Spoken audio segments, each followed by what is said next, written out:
Hey there and welcome. We're from Fundraise, and today we're talking about one of the simplest yet most powerful tools out there for faith-based communities, Text to Give. Let's jump right in and see how it can totally transform your congregation's generosity. Okay, I want you to picture this. You're sitting in the service, the message is really hitting home, and then you hear it, that familiar, gentle sound of the offering plate making its way down your row. So you reach into your pocket, or maybe your purse, and yeah, nothing. No cash, no checkbook. It's that sinking feeling, right? And honestly, a lot of us know it pretty well in a world where we just don't carry cash anymore. It's a classic, kind of awkward moment. And that, right there, is what we call the collection plate problem. You know, in a world full of digital wallets and one-tap checkouts, passing a plate around can feel, well, a little behind the times. It's becoming less and less convenient for today's congregations. But what if the solution was as simple as sending a text message? Well, it is. Text to Give is the modern answer, and the tool you need to make it happen is already in pretty much every single person's hand. The real beauty of this whole thing is just how simple it is. For the person who wants to give, it removes basically every barrier. There's no app to download, no complicated login to remember. It's just incredibly straightforward. Let's just break down how simple we're talking. It's literally 3 steps.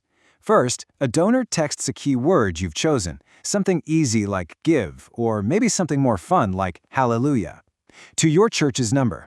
They immediately get a link texted right back. They tap it, and bam, they're on a secure form and can donate in seconds. It's that fast. Okay, so let's get into the why this matters, because this is about so much more than just convenience. Putting Text to Give in place can be a total game changer for both your fundraising and how you engage with your community. First, just think about the power of texting itself, a 98% open rate. That means your call to give is almost guaranteed to be seen by every single person you send it to. I mean, compare that to your email open rates. It's not even a contest. And then there's this number, which just highlights how accessible it is. With 97% of Americans owning a mobile phone, you're not asking your community to learn some new technology. You're just meeting them right where they are on the devices they use all day, every day. And all of this leads to some really key benefits. So beyond making it easy, you're very likely to see an increase in your overall donations. It also automates a ton of the process, which cuts down on administrative work. Plus, it's a fantastic way to engage with younger, tech-savvy generations. And as we're about to see, it can even help you build a stronger, more supportive community. Now, let's talk about one of the biggest challenges in the entire nonprofit world, donor retention. On average, organizations keep fewer than half of their donors from one year to the next. That's a really tough number to look at. So how can something like texting help turn that tide? Well, this is the secret sauce right here. We had Erica Carley from Chive Charities on our podcast, and her organization has a jaw-dropping 98% donor retention rate. She said the key is personal, one-on-one communication. And texting? It's one of the most personal and immediate ways you have to build those real relationships that keep people feeling connected. So once you have this tool, how can you use it creatively? I mean, it goes way beyond just replacing the Sunday offering. You can get really imaginative with it.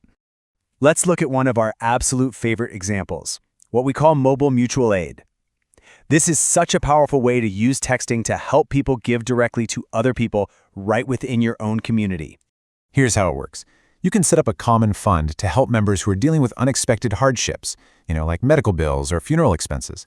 Then, anyone in the congregation can simply text a keyword like mutual to donate directly to that fund. It makes giving to a neighbor in need so immediate and tangible, and it builds a truly compassionate community from the inside out. So as we start to wrap this up, it's really worth asking this question. Your community is living and communicating in 2026. Is your giving process keeping up with them, or is it accidentally creating a barrier to their generosity? Look, this was just a really quick overview, but we have so many more tips, examples, and even templates in our complete guide over on the Fundraise blog. So if you're ready to really dive deep, the link is right there for you in the description below. We really hope this was helpful. Here at Fundraise, we just love making fundraising easier and more effective so that you can focus on your mission. Thanks so much for watching.